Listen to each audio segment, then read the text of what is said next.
தந்தை மகன் தூயாவியாரின் பெயராலே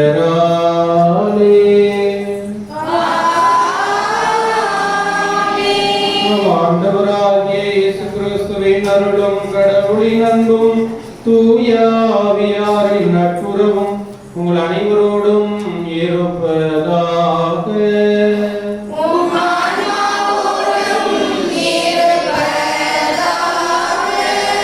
நன்றிமிக்க சகோதர சகோதரிகளே, நாம் அனைவரும் இங்கு ஒன்றாக கூடி புனித தோமையார் இந்த திருவிழா நல்ல முறையில் நடந்ததற்காகவும் தொடர்ந்து இந்த ஆண்டு முழுவதும் இந்த தோமையார் மூலமாக இயேசுவிலிருந்து அருளையும் ஆசிரியையும் பெற்றுக்கொள்ளவும் இங்கே நன்றி திருப்பலியாக ஒப்புக் கொடுக்கின்றோம்.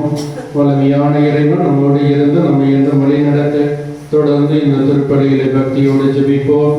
மேலும் இந்த திருப்பலியிலே நான்காம் மீனாதகம் சகாயமேறி இவர்களின் குடும்பத்திற்கு இறைவன் செய்த நன்மைகளுக்கு நன்றியாகவும் நினைத்த காரியங்கள் நடக்கும்படியாகவும் உடலுள்ள சுகம் வேண்டியும் இந்த திருப்பலியிலே வேண்டிக் கொள்வோம். ஜான் மேரி ஜான் பீட்டர் நினைத்த காரியம் நிறைவேறவும், பிள்ளைகளில் நல்ல படிப்பு சிறந்து விளங்கவும், குடும்பத்தில் சமாதானம் ஒற்றுமை நிலவவும், பன்னீர் சகாயமேரி டேவிட் ஆரோக்கியராஜ் டெல்பி தேவ் சர்ச்சில் இவர்களுக்கு புனித தோமையார் வழியாக இறைவன் செய்த எல்லா நன்மைகளுக்கு நன்றியாகவும், பாலசுப்பிரமணியன் செல்வி குடும்பத்தில் உள்ளவர்கள் நோயிலிருந்து குணமடைந்ததற்கு புனித தோமையார் வழியாக இறைவனுக்கு செய்த எல்லா நன்மைகளுக்கு நன்றியாகவும், மரிய சுசை ரீட்டா மேரி இவருடைய குழந்தைகளுக்கு புனித தோமையார் வழியாக இறைவன் செய்த அனைத்து நன்மைகளுக்கு நன்றியாகவும் இந்த திருப்பலியை ஒப்புக்கொடுக்கிறார்கள். இந்த கருத்துக்களோடு நமது கருத்துக்களையும் சேர்த்து இந்த திருப்பலியிலே நாம் எடுத்து ஜெபிப்போம். அன்புமிக்க சகோதர சகோதரிகளே, தூய மறை நிகழ்வுகளை கொண்டாட நாம் தகுதி பெறும் பொருட்டு நமது குற்றங்குறைகளை ஏற்றுக்கொள்வோம். அதற்காக மனமருந்தி இறைவனிடத்திலே மன்னிப்பை வேண்டுவோம். எல்லாம் வல்ல இறைவனிடமும்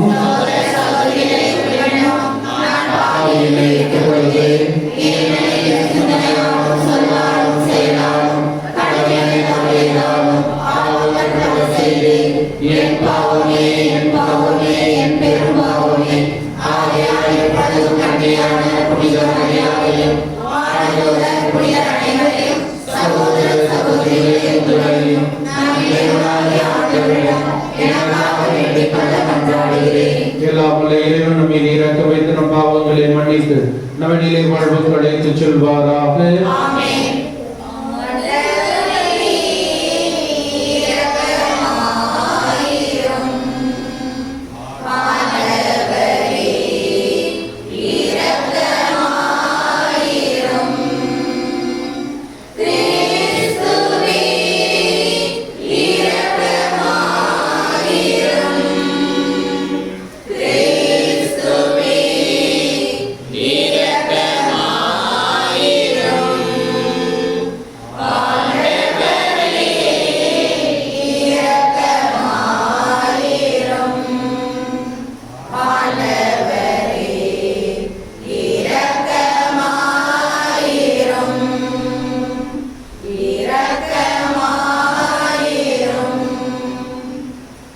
மன்றாடுவோமாக. இறைவா, எங்கள் நாட்டுக்கு நற்செய்தியை கொண்டு வந்த திருப்புதலான புனித தோமாவை நினைவு கூறும் என்னால் நாங்கள் அவர்கள் என்று பெருமை கொள்ள அருள்வீராக. அவரது பரிந்துரையின் ஆற்றலால் நேர்மையான இதயத்தோடு உம்மை தேடுகின்ற அனைவரும் இயேசு கிறிஸ்துவை ஆண்டவர் எனவும் கடவுள் எனவும் ஏற்றவர் திருவடிகள் சரணடைய செய்வீராக. உமோடு தூயாவியாரின் ஒன்றிற்பில் இறைவனாய் என்றென்றும் வாழ்ந்து ஆட்சி செய்கின்ற எங்கள் ஆண்டவரும் உம் திருமகன் இயேசு கிறிஸ்து வழியாக உம்மை மன்றாடுகின்றோம்.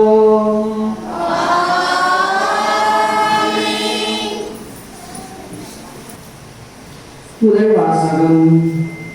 யாக்கோபு தன் சகோதரனை வஞ்சித்து அவனுக்குரிய ஆசியை கவர்ந்து கொண்டான்.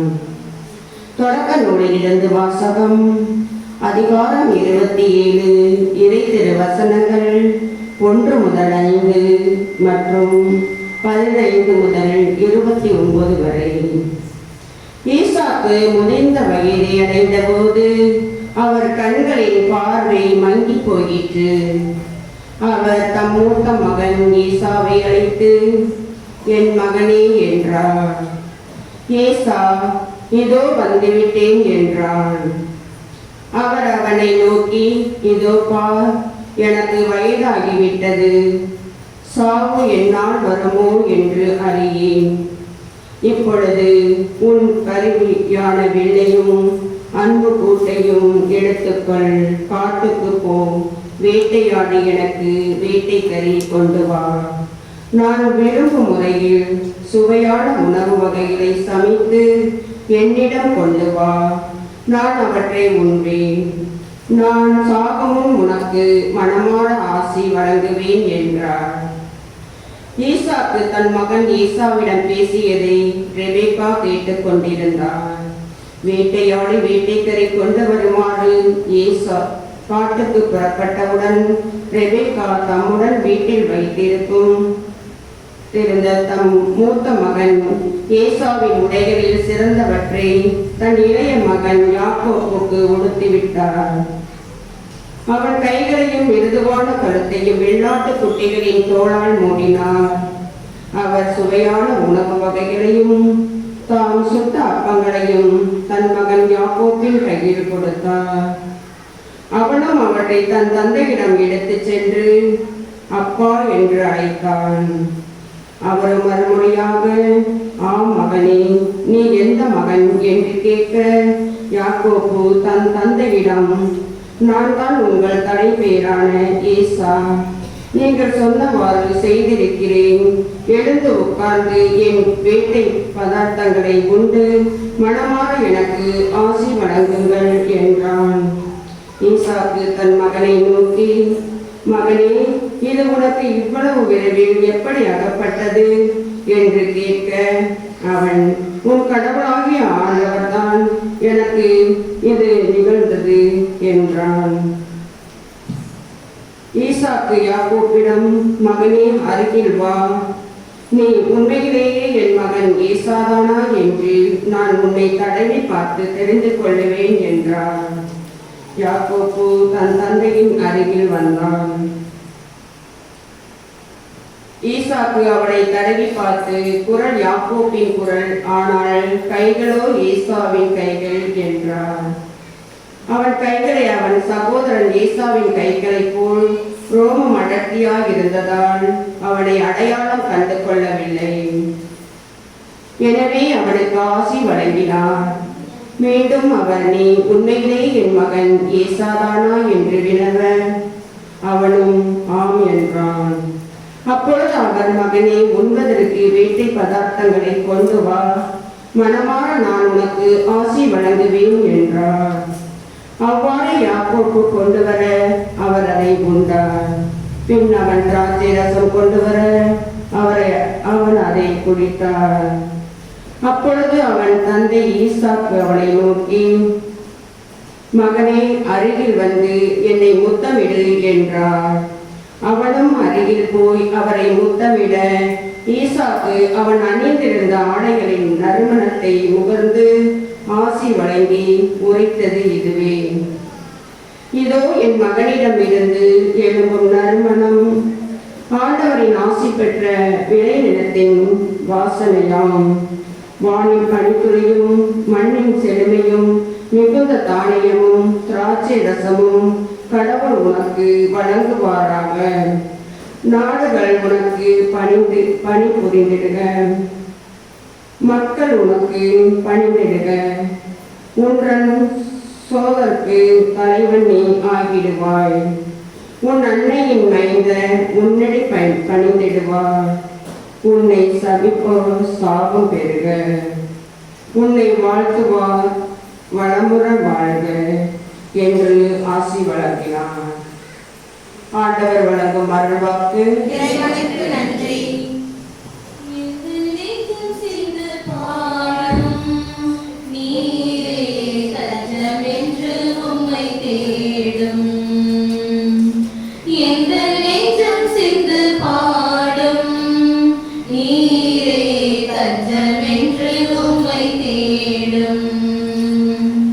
அரணும்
தஞ்சம் என்று உம்மை தேடும். ஆண்டவரே, உம் இல்லத்திலே நான் ஆயுள் முழுவதும் குடியிருப்பேன். ஆண்டவரே, உம் பாதத்திலே நிதம் அமர்ந்து உம் மொழி கேட்டிடுவேன். என் வார்த்தைகள் எல்லாம் இனிதாகும், என் எண்ணங்கள் எல்லாம் நிறைவேறும். கனவுகள் எல்லாம் நனவாகும், மனக்காயங்கள் எல்லாம் குணமாகும். உம் சிறகினில் என்னை சுமந்திடுவாய். எங்கள் நெஞ்சம் சிந்து பாடும், நீரே தஞ்சம் என்று உம்மை தேடும். எங்கள் நெஞ்சம் சிந்து பாடும், நீரே தஞ்சம் என்று உம்மை தேடும். அரணும் நீரே, கோட்டையும் நீரே, சரணடைந்தேனே ஆண்டவர் நீரே. என் வாழ்வின் நம்பிக்கை நீரே. எங்கள் நெஞ்சம் சிந்து பாடும், நீரே தஞ்சம் என்று உம்மை தேடும். அல்லேலூயா, அல்லேலூயா, அல்லேலூயா, அல்லேலூயா, அல்லேலூயா, அல்லேலூயா, அல்லேலூயா, அல்லேலூயா.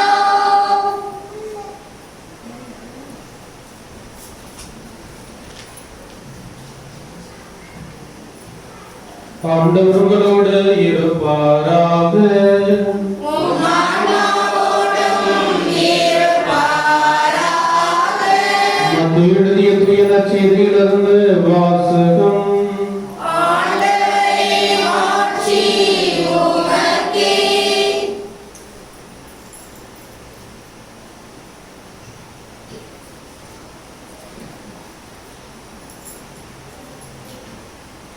மத்தேயு எழுதிய நற்செய்தி அதிகாரம் 9 இறைவார்த்தைகள் 14 17 முடிய. அக்காலத்தில் யோவானின் சீடர் இயேசுவிடம் வந்து, நாங்களும் பரிசேயரும் அதிகமாக நோன்பு இருக்க உம்முடைய சீடர்கள் ஏன் நோன்பு இருப்பதில்லை என்றனர். அதற்கு இயேசு அவர்களை நோக்கி, மணமகன் தங்களோடு இருக்கும் வரை மணவிருந்தினர்கள் துக்கம் கொண்டாட முடியுமா?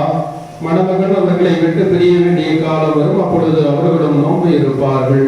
மேலும் எவரும் பழைய ஆடையில் புதிய துணியை ஒட்டு போடுவதில்லை, ஏனெனில் அந்த ஒட்டு ஆடையை கிழித்துவிடும், கிழிசலும் பெரிதாகும். அதுபோல பழைய தோற்பைகளில் புதிய திராட்சை மதுவை ஊற்றி வைப்பதில்லை. ஊற்றி வைத்தால் தோற்பைகள் வெடிக்கும், மதுவும் சிந்தி போகும், தோற்பைகளும் பாழாகும். புதிய மதுவை புதிய தோற்பைகளில் தான் ஊற்றி வைப்பர், அப்போது இரண்டும் வீணாக போவா என்றார். ஆண்டவரின் அருள்வாக்கு. கிறிஸ்துவே, உமக்கு புகழ். இயேசுவில் பிரியமான அன்புக்குரிய சகோதர சகோதரிகளே, ஆண்டவரில் நம்பிக்கை கொண்டவர்களே, இறைவன் ஒருவர். அவர் நமது நம்பிக்கைக்கு ஏற்றாற்போல் ஒவ்வொரு மனிதருக்கும் வேண்டியவற்றை செய்து கொண்டிருக்கிறார் என்பதை நாம் ஏற்றுக்கொள்வோம். நம்மெல்லாம் நோன்பு விரதம் இருப்போம்ல, விரதம் எதுக்கு இருப்போம்? தவக்காலத்துல விரதம் இருப்பாங்க. விரதம் இருக்கிறது வேண்டிக்கிட்டு ஏதாவது ஒரு காரியம் நடக்கணும்னு சொல்லி விரதம் இருப்பாங்க. அடுத்து விரதத்துல என்னென்ன பண்ணுவோம்? விரதம் ஒன்று ஒரு வேளை சோறு சாப்பிட மாட்டோம். அப்புறம் என்ன பண்ணுவோம்?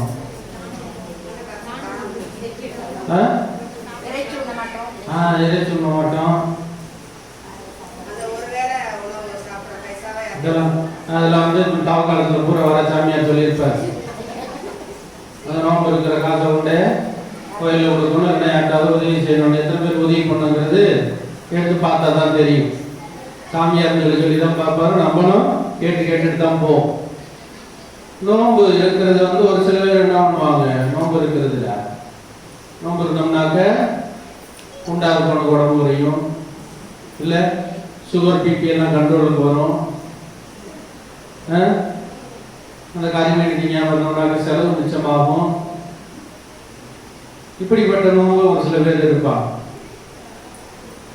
இல்லை நாங்கள் தனமாக இருந்தோம்னாக்க எதுவுமே இல்லாமல் இப்படியே வாழ்ந்துட்டு போகலான்னு சொல்லி வயிற்ற கட்டுப்பட்டு டாக்டர்கிட்ட போன சொல்லுவாங்க, கறி திக்காதே, மீன் திக்காதே, இதை திக்காதே, அதை திக்காதே. இதெல்லாம் நோம்புல வருமா, இடத்துல வரும். ஒரு சில பேர் நோம்புன்னு சொல்லிட்டு இந்த வேலையை தான் பார்த்துட்டு. நோம்பு இருக்கிறது என்பது தன் நிலையில் இருந்து அடுத்த நிலைக்கு மாறுவதற்காக. விரதம் இருக்கிறோம் அப்படின்னாக்க ஒரு நிலை நம்மளுடைய பழைய நிலையிலிருந்து ஒரு புதிய நிலைக்கு நம்மை மாற்றிக்கொள்வதற்காக அந்த நோன்பு இருக்கு. அதான் ஒண்ணு வேண்டுதலை குறித்ததாக இருக்கலாம், அல்லது நீங்க தவக்காலத்தில் இருக்கக்கூடிய வேண்டுதலாக இருக்கலாம். அவங்களுக்கு 40 நாள் மட்டும் பார்த்தோம்னாக்க பக்தி பரவசம்ங்கிற மாதிரி அவங்க இருப்பாங்க. எங்கே திராவியெல்லாம் பிடிச்சிட்டு வந்தாங்க மாதிரி இருக்கும். கோயிலுக்கு 4 பூரா கோயிலுக்கு வரும் வெள்ளிக்கிழமை. அதுக்கப்புறம் இந்த மாலையை போட்டதுக்கப்புறம் தண்ணி அடிக்க மாட்டேன், கெட்ட வார்த்தை பேச மாட்டேன், கொண்டாடி அடிக்க மாட்டேன். இந்த மாதிரி எல்லா சட்டத்திட்டங்களும் போடுவாங்க. ஆனால் போனதுக்கப்புறம் என்ன வரும், 40 நாள் முடிஞ்சு இயேசுவும் உயிர்த்தார், நானும் உயிர்த்து விட்டேன். அவ்வளவுதான். சொன்னது போல என்னுடைய பழைய நிலைக்கு நான் போறேன், திரும்பி போயிடுறேன். அப்போ நம்ம நோன்பு இருப்பதனுடைய நோக்கம் என்ன என்பதை தெரிந்து கொள்ளாமலே அந்த நோன்பு இருந்தால் அதனுடைய பயன் என்ன இன்னைக்குதான் நற்செய்தி நம்ம வாசிக்கும். ஆண்டவர் இயேசு கிட்ட வந்து இந்த யோவானின் சீடர்கள் சொல்றாங்க. ஏனென்றால் அங்கே அந்த பரிசேயர்கள் தான் என்ன பண்ணாங்க, எல்லா இடத்துலையும் ஆண்டவர் மத்திய 8வது சொல்லுவாரு, 7வது 8வது இடத்துல நீங்க வந்து நோன்பு இருக்கும்போது எப்படி இருக்குன்னு சொல்லுவாரு, குளிச்சுட்டு தலையெல்லாம் சீவிட்டு முக வாட்டத்தோட இருக்கக்கூடாது, முக பொழிவோட இருக்கணும், முகவாட்டத்தோட இருக்கக்கூடாதுன்னு சொல்லுவார். நல்லா நல்லா வந்து இந்த பையன் நல்லா புல்கட்டு கட்டி நிக்கிறான் அப்படிங்கிற மாதிரி நிக்கிறேன்னு சொல்லுவார். ஆனா அந்த பரிசேயர்கள் என்ன பண்ணாங்க, அது எதிர்மறையா சொல்லுவாரு. எவ்வளவு நானும் நோன்பு இருக்கிறேன், காலையில இருந்து சாப்பிடவே இல்லை, பேச கூட முடியல, தண்ணி கூட குடிக்கல. ஒரு சில பேர் இருக்கும்போது பார்த்துருக்கலாம், ஏதாவது நம்ம சாப்பிடுவோம், அதுக்கு சாப்பிட்டோம் வரணும் அப்படிமா வரணும், வார்த்தையில தான் வரணும், சொல்ல முடியாது. 40 நாள் ஸ்ட்ரிக்டா இருக்கிறேன், 41 நாள் வேற மாதிரி ஆயிடும். அப்ப இந்த பரிசேயர்கள் அப்படிதான் சொல்லி தெரிஞ்சாங்க. இல்லை இல்லை, இதுதான் உண்மையான விரதம். நாங்க பாருங்க, எங்களையே நாங்கள் வலித்துக் கொள்கிறோம், நாங்கள் எதுவுமே பண்ணாம இருக்கிறோம், எந்த ஒரு உடல் பார்த்தீங்கன்னாக்க அப்படியே நலிஞ்சு போயிருக்குது, இதான் உண்மையான நோன்பு அப்படின்னு சொல்லி இந்த பரிசேயர்கள் மற்ற சதிசேயர்கள்லாம் சேர்ந்து இந்த மாதிரி நடிச்சிட்டு இருக்கு. அதனாலதான் இந்த யோவான் சீடர்களுக்கு ஒரு கன்ஃபியூஷன். இவர் என்னடா ஒரு யூதர்லேருந்து வந்தேன்னு சொல்றாரு, ஆனா அவருக்கு பின்னாடி போற சீடர்லாம் நல்லா சாப்பிட்டு சந்தோஷமா இவரோட சுத்தி தர்றாங்க. அப்ப என்னதான் இவர்கள் என்ன இவரிடமிருந்து கற்றுக்கொள்கிறார்கள்? ஒரு புறம் இவங்கெல்லாம் நோன்பு இருக்கணும், இப்படித்தான் இருக்குன்னு சொல்றாங்க. ஆனா ஆண்டவர் இயேசு இல்ல, தேவையில்லை, எப்பொழுது அந்த நேரம் வருகிறதோ அப்பொழுது அவர்கள் இருப்பார்கள் என்று சொல்லுகின்ற பொழுது அவர்கள் வருகிறோம். ஆக என்னுடைய நோன்பு என்பதை ஒரு பழைய நிலையிலிருந்து புதிய நிலைக்கு என்னை மாற்ற வேண்டும். அதனாலதான் அது கீழே சொல்றாரு ஆண்டவர் இயேசு சொல்றார், பழைய துணியில புது துணியை ஒட்டு போட்டா என்ன ஆகும், அதுவும் கிழிஞ்சு போடும் சொல்ற. என்னதான் நம்ம தச்சு வச்சாலும் பூசா கட்டும் போது பழசா தான் தெரியும். அதனால இந்த பழசுல நம்ம பழைய வாழ்க்கையில ஏதோ ஒரு மாற்றத்தை மட்டும் நான் சேர்த்துக்கிறேன் அப்படின்னாக்கா மாற்றம் அடைஞ்சிருமா, அது ஏதாவது நடந்திருக்குமா வாழ்க்கையில? அது யாருக்காக இருந்தாலும் சரி, அது எந்த தெய்வத்திற்கு நாம் மாலை அணிவித்தோடு வேண்டிக்கிட்ட விரதம் இருக்கிறோம் அப்படின்னாக்க என்னுடைய வாழ்க்கையினால் என்னுடைய வாழ்க்கையில் எந்த மாற்றமும் நடக்காத ஒரு விரதம் எதற்கு? என்னுடைய இல்லத்திலிருந்து ஒரு வேண்டப்பட்ட நபர் என்னை விட்டு பிரிந்து போறாருன்னா 8 நாள் இதை பண்ணாதீங்க அதை பண்ணாதீங்க எல்லாம் பண்ணாதீங்க, 8ஆம் நாள் கழிச்சதுக்கு அப்புறம் எண்ணெய் தேய்ச்சி குளிச்சுட்டு பழைய எதுக்கு. இதுதான் என்னுடைய வாழ்க்கையில் பழசுலேருந்து நீ புதுசுக்கு வா. உன்னுடைய மாற்றம் என்பது வேண்டும். இந்த பழைய பாவ நிலையிலிருந்து புதிய நல்ல வாழ்க்கையை பெற்றுக்கொள். இறைவன் பக்தி இல்லாமல் இருந்தால் இந்த தவத்தின் மூலமாக நீ செய்யக்கூடிய அந்த நோம்பின் மூலமாக இறைவனுடைய அருளை நான் தேடி செல்ல வேண்டும் என்று புதிய நிலைக்கு உன்னை மாற்றிக்கொள் என்று சொல்லித்தான் ஆண்டவர் இயேசு இந்த பழைய வாழ்க்கையில் இருந்து புதிய வாழ்க்கையை பெற்றுக் கொள்ளுங்கள் என்று இந்த நற்செய்தியின் மூலமாக நாம் அறிந்து கொள்கிறோம். தோமையார் அப்படிதான் சந்தேகம் என்று நாம் முன்னாடியே சொன்னேன். சந்தேகம் என்று இருந்த அந்த தோமையார் ஆண்டவர் இயேசுவை பார்த்த பிறகு தன்னுடைய எல்லா நிலையில் பழைய நிலையில் இருந்து ஒரு புதிய நிலைக்கு தன்னை மாற்றிக்கொள்கிறார்.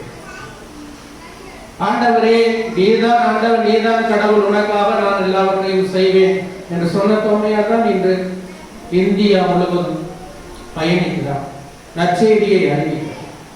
எனவே நாம் நம்முடைய வாழ்க்கையில் அந்த பழைய நிலையிலிருந்து புதிய நிலைக்கு நாம் எதையிட்டு செல்லும் தொட்டுக்கிட்டே இருக்கக்கூடாது. அந்த பழசம் என்னதான் நான் பழைய வாழ்க்கையில் ஒரு நல்ல வாழ்க்கை நான் தொடங்கி விட்டு திருப்பி போய் பழசல தொட்டேன் அப்படின்னாக்க என் வாழ்க்கையும் அது பழையதான். இவன் என்ன திருந்தலடா அப்படின்னு தான் சொல்லுவான். ஒரு குடிகாரன் வந்து நான் திருந்திட்டேன்னு சொன்னா என்ன பண்ணணும்? அதுக்கப்புறம் குடிக்கவே கூடாதுன்னு அர்த்தம் இல்ல. லைட்டா ஏதாவது விருந்து வச்சாக்க சாப்பிட்டு வரேன் அப்படின்னு சொன்னா அது திருந்தினதுக்கு அர்த்தமா? அப்போ ஒரு விஷயத்தை நான் முடிவெடுக்கிறேன் என்றால் அந்த உறுதியோடு நான் அதிலிருந்து மாற வேண்டும். அந்த மாற்றத்தை எதிர்நோக்கியவனாக நான் இருக்க வேண்டும். அந்த புதிய நிலைக்கு என்னை இட்டு செல்ல வேண்டும். எனவேதான் நீ புதுசா மாற்றினும் புதுசாவே இருக்கு. அவர்கள் சொல்வது, இவர்கள் சொல்வது, அதை சொல்வது, எதை சொல்வது என்று உன்னையே நீ திருப்பி மீண்டும் அந்த பழைய நிலைக்கு எடுத்துக்கிட்டு போனேன்னா நீ செய்த எல்லா நோன்பா இருந்தாலும் சரி மற்ற நல்ல காரியங்களா எல்லாமே தோற்று போயிடும், வீணாய் போய்விடும். எனவே அந்த மாற்றம் பெற்ற மனநிலையை உடையவர்களாக நாம் வாழ வேண்டும். எனவே அன்பார்ந்தவர்களே, என்னுடைய காலங்கள் கடந்த காலங்கள் எப்படிப்பட்ட நிலையில் இருந்தது? நான் எதை குறித்து என்னுடைய வாழ்க்கையை நான் செலுத்திக் கொண்டிருக்கிறேன், நகர்த்தி கொண்டிருக்கிறேன்?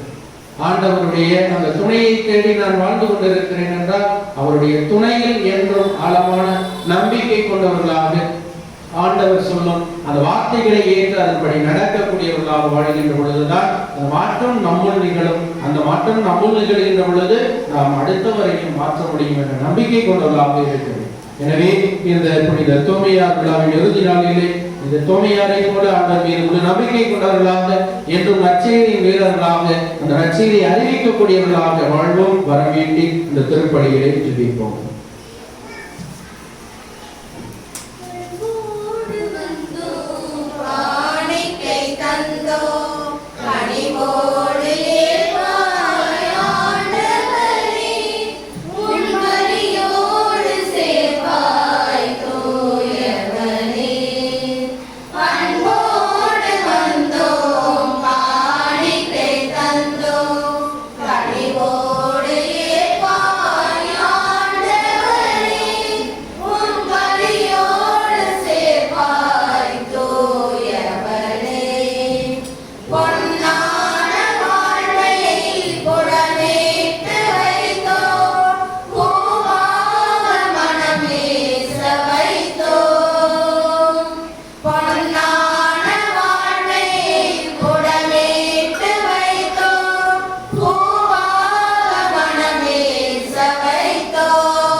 செய்வாய் ஆண்டவரே, உம் அருளோ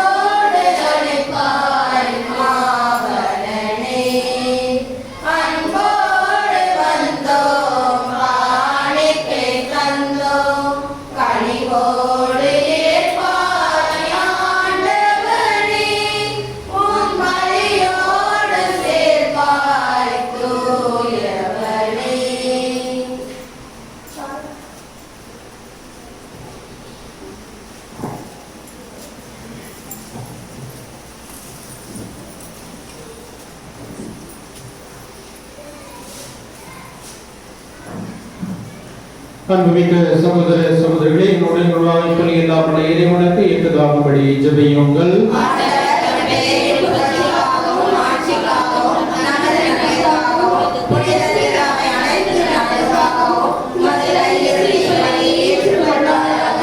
ஆண்டவரே, உமக்கு உரிய பணியை நாங்கள் புரிகின்றோம். திருத்தூதரான புனித தோமாவின் நம்பிக்கை அறிக்கையை போற்றி உமக்கு புகழ்ச்சி படி செலுத்தும் நாங்கள் உம் கொடைகளை எங்களின் பாதுகாப்பு உம்மை தாழ்மையுடன் வேண்டுகின்றோம். எங்கள் ஆண்டவராகிய கிறிஸ்து வழியாக உம்மை மன்றாடுகின்றோம். ஆண்டவர் உங்களோடு இருப்பாராக.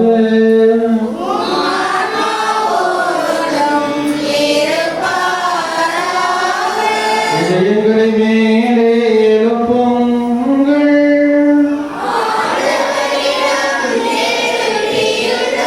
நம் இறைவனாகிய ஆண்டவருக்கு நன்றி கூறுவோம்.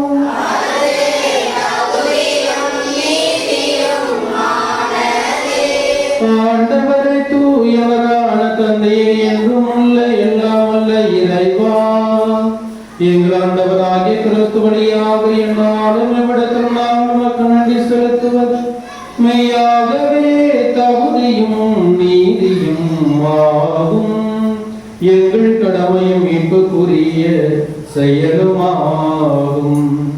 என்று வாழும் ஆயராகிய நீர் வழியும் உண்மையும் வாழ்வுமா இயேசு கிறிஸ்துவின் நற்செய்தியை அறிவிக்க உம் திருத்தூதரான புனித தோமாவை எங்கள் நாட்டுக்கு அனுப்பினீர்.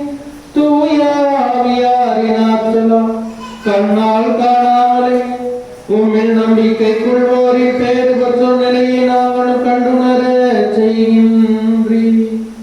ஆகவே என்றும் என்று வான தூதர்களின் படிகளும் இணைந்து உடைய இதயத்தோடு நாங்களும் பாடி உமக்கு குரல் எழுப்பி ஆர்ப்பரித்து பாடுவதாவது: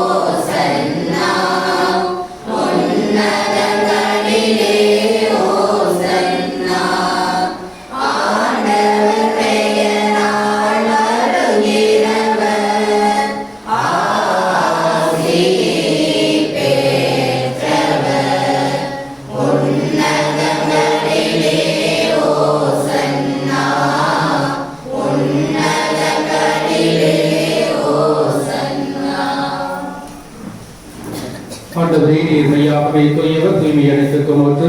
ஆகிய ஆவியை பொழிந்த காணிக்கைகளை தூய்மைப்படுத்த உம்மை வேண்டுகிறோம். இவ்வாறு எங்கள் ஆண்டவர் இயேசு கிறிஸ்துவின் உடலும் இரத்தமுமாக எங்களுக்கு இவை காரணமாகும். அவர் பாடுபட உடம்புலம் கணிந்து தம்மை கையளித்த போது அப்பத்தை எடுத்து நன்றி செலுத்தி அதை பெற்று தம் சீடர்களுக்கு அளித்தவர் கூறியதாவது: அனைவரும் எதிலிருந்து பெற்று உண்ணுங்கள், ஏனெனில் உங்களுக்காக கையளிக்கப்படும் என் உடல்.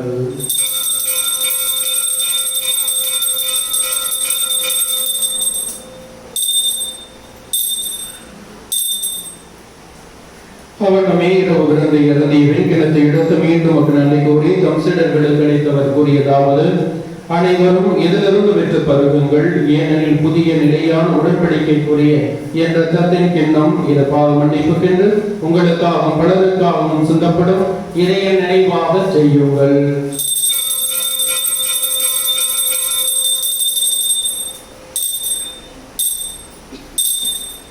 நம்பிக்கையின் மறைபொருள்.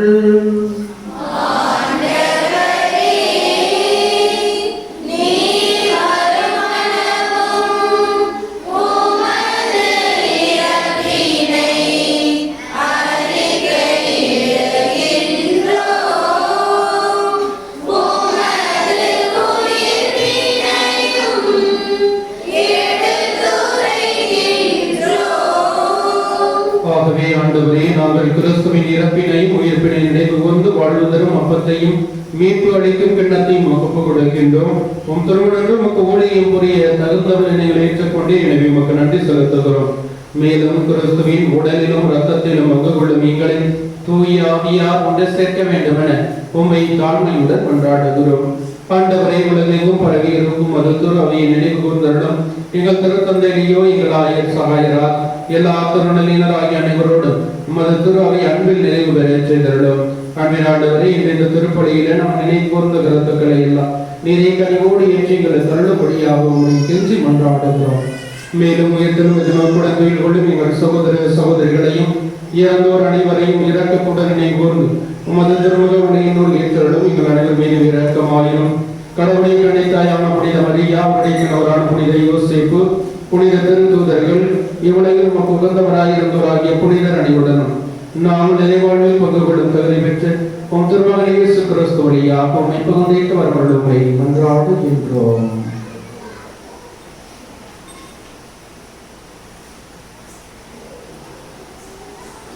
இவர் வழியாக இவருடையவரில் எல்லாம் வல்ல இறைவனாகிய தந்தையே, தூயாவியாரின் ஒன்றிற்கு எல்லா புகழும் மாட்சி என்றென்றும் உமக்கு உரியதே.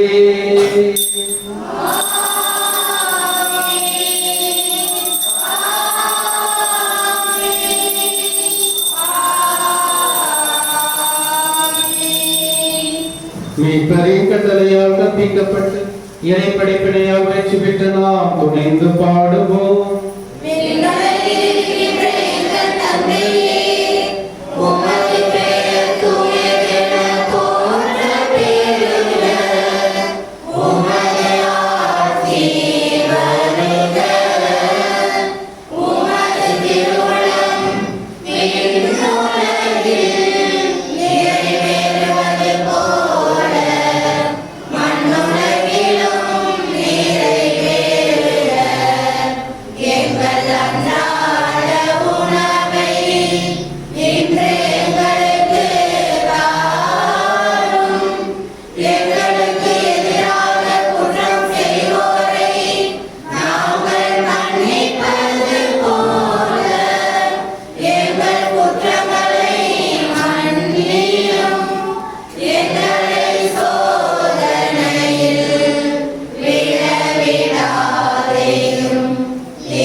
எங்கள் வாழ்நாளில் அமைதி கனிவுடன் தம்மை மன்றாடுகின்றோம்.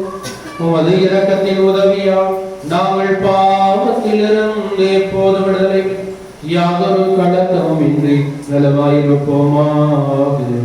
நாங்கள் நம்பி இருக்கும் பேரின்பத்திற்காகவும் எமிப்ராய் இயேசு கிறிஸ்துவின் வருகைக்காகவும் காத்திருக்கின்றோம்.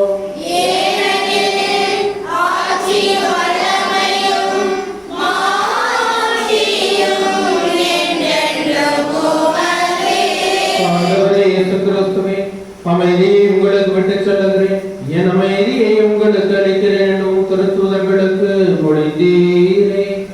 எங்கள் பாவங்களை பாராமல் உமது திருவை நம்பிக்கையை கண்ணோக்கி உமது திருவுளத்தை கேட்பதற்கு அமைதி ஒற்றுமையையும் அளித்துள்வீராக. என்று வாதாட்சி செய்கின்றவர் நீரே. ஆண்டவருடைய அமைதி உங்களோடு என்றும் இருப்பதாக.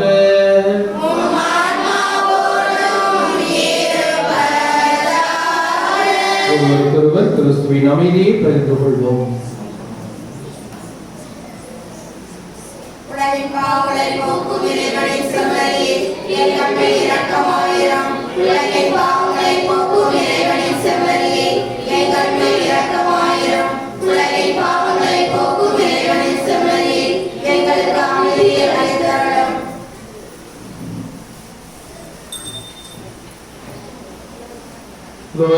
சமரில் உலகின் பாவங்களை போக்குபவர், சமரின் விருந்துக்கு அழைக்க பெற்றோர், பேறு பெற்றோர்.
இனியும் தமிழ் மொழி பேசி என்னை தேற்றவே பிஞ்சு நெஞ்சம் அழைக்குது வருவாய் தேவா பிஞ்சு நெஞ்சம் அழைக்குது வருவாய் தேவா தாயாக அன்பு செய்யும் என் உயிர் நீதானையா சேயாக நம்பி வந்தோம் வாழ்வை மொழியேற்றவா உன் அன்பு சாரலில் நனைந்தாலே போதும் இந்த நீங்கிடுமே உன் சுவாச காற்றில் கலந்தாலே போதும் என் வாசல் அடைந்திடுமே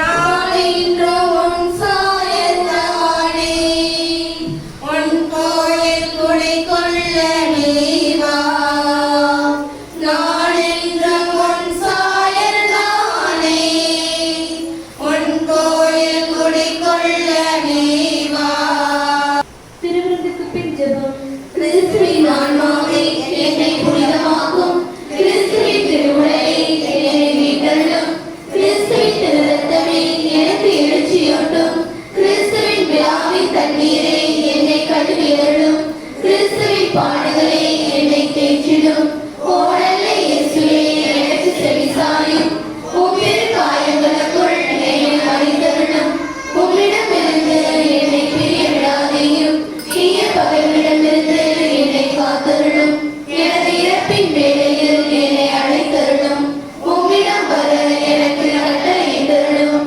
புனிதர்களோடு எக்காலமும் உம்மை புகழச் செய்யும் ஆமென்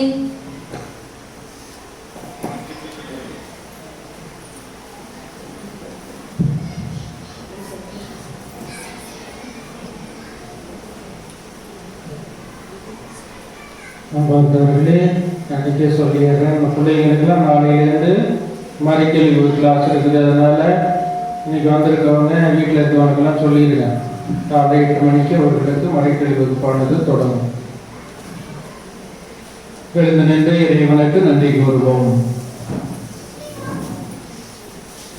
ஆண்டவரே, உம்முடைய ஒரே திருமகனின் திருவுடலை இவர்களுடைய ஆழத்தில் உண்மையாகவே உட்கொண்டுள்ளோம். அதனால் திருத்துதரான புனித தோமாவுடன் கிறிஸ்துவை எங்கள் ஆண்டவர் எனவும் எங்கள் கடவுள் எனவும் நம்பிக்கையால் கண்டுணரவும் அவரை எங்கள் செயல்களாலும் எங்கள் வாழ்க்கையாலும் அறிவிக்கவும் அருள் புரிவீராக. எங்கள் ஆண்டவராகிய கிறிஸ்து வழியாக உம்மை மன்றாடுகின்றோம். ஆண்டவர் உங்களோடு இருப்பாராக.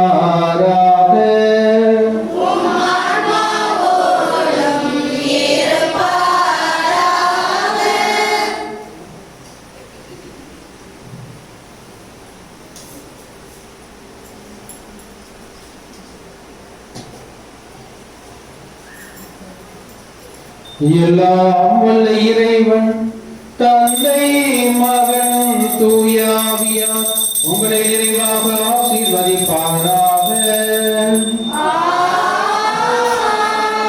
சென்று வாருங்கள், திருப்பலி நிறைவே